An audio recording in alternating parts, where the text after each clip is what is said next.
o'tgan yili 10 million kishiga tekinga iftorlik qilib berilgan. Turkiyada har yili Ramazon oyida millionlab kishilarga tekinga iftorliklar tarqatilishi haqida bilarmidingiz? Diqqat, tekinga.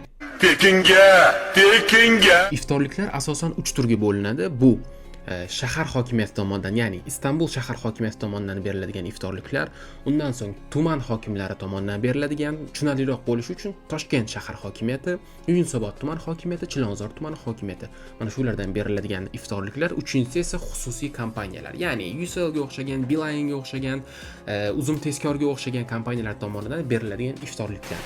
Iftor menyulari asosan shahar hokimiyati tomonidan beriladigan menyular. Bu har kuni o'zgarib turadi. Dushanba kuni boshqa narsa yeyishingiz mumkin, seshanba kuni boshqa narsa yeyishingiz mumkin. O'zgarmaydigan narsasi bu xurmo, non, sho'rva, undan so'ng shirinliklar. Tuman hokimi tomonidan beriladigan iftorliklar esa asosan bitta menyu joriy qilinadi va mana shu menyu 30 kun davomida amal qiladi. U menyu o'zgarmaydi.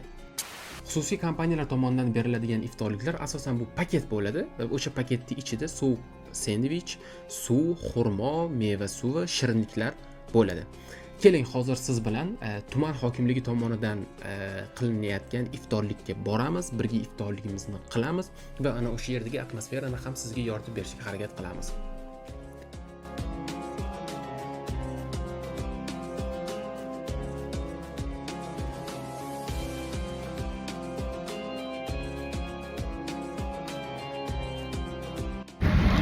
Hozir iftorligiga 2 soat qoldi. Ko'chada hamma odam qo'llarida paket narsalari bilan uyiga shoshyapti. Biz esa voqiliroq boryapmiz. O'chirt ko'p bo'ladi u yoqda. O'shaning hisobiga voqiliroq borib, voqiliroq sizlarga yoritib berishga harakat qilamiz.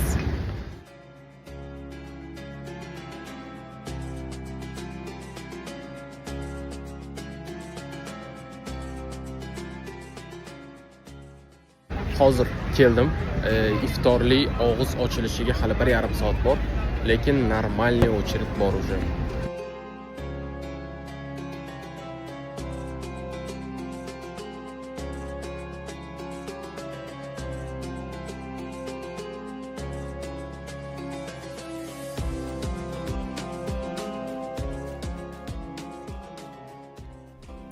Statistikaga qaraganda o'tgan yili 2024-yil Ramazon oyida 10 milliondan oshiq kishiga shahar hokimligi tomonidan va tuman hokimligi tomonidan birlashganda 10 million kishiga iftorlik qilib berilgan.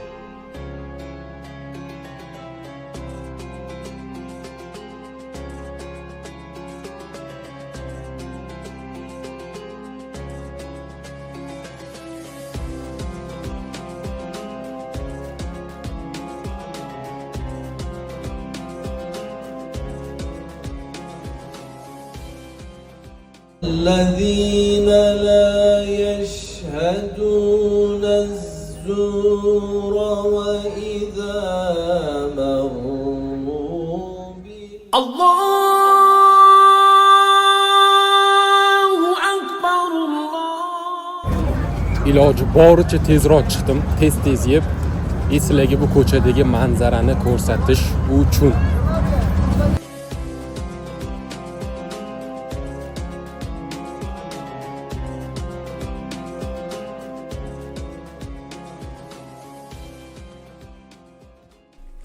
Agar siz Istanbulda bo'lsangiz, pastga opisiyalarda yozib qoldiraman. Asosan bu iftor dasturxonlari qayerlarda yozilishini, bemalol do'stlaringizni ham olib kelishingiz mumkin va qaysi millatdan bo'lishingizdan qat'iy nazar bu yerda bemalol kelib iftorlik qilib ketishingiz mumkin. Keling, qorningizni to'ydiring va boshqa bir insonning savob olishiga ham sababchi bo'ling. Rahmat kattakon, yana bir marotaba Ramazon oyingiz muborak bo'lsin.